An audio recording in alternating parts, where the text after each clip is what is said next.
पहले से ही सेफ था। उसको पता चल गया था कि मैंने फ़ोन ले लिया है। हम दोनों बस एक दूसरे के स्टेटस देखा करते थे, बात तो हम बिल्कुल नहीं करते थे।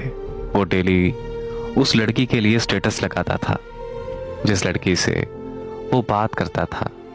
मैं उसके स्टेटस देखकर रोती रहती थी, लेकिन मैं उससे कोई शिकायत नहीं करती थी, न उससे कुछ कहती थी।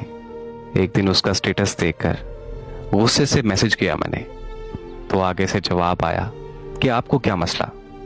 मुझे सब कहते थे कि उसे ब्लॉक कर दो, लेकिन मुझ में उसे ब्लॉक करने की हिम्मत नहीं थी। फिर कुछ माह के बाद हमारी एक बार फिर से बात होने लगी। वो फिर से मुझसे प्यार भरी बातें करने लगा। मुझे एक बार फिर से उसकी आदत हो गई।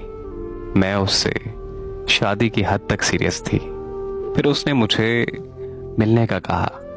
मैं किसी न किसी तरीके से उससे मिलने चली गई। वहां मैंने उससे उसका फ़ोन मांगा। उसके मोबाइल में मैंने कुछ लड़कियों की तस्वीर देखी जिस लड़की के लिए उसने मुझे पहले छोड़ा था।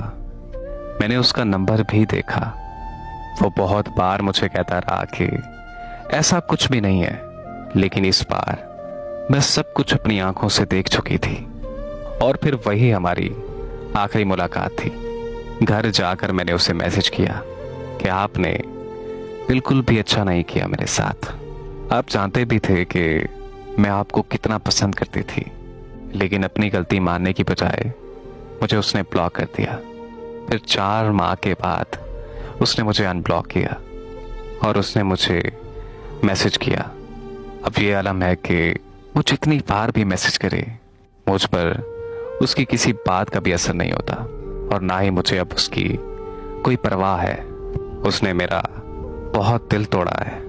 अब मैंने ये सोचकर अपनी ज़िंदगी शुरू की है कि इंसान किसी के लिए मर नहीं जाता। मैंने अब अपना सब कुछ अपने अल्लाह पे छोड़ दिया है, और शायद अल्लाह पाक की इसी में कोई बेहतरी हो।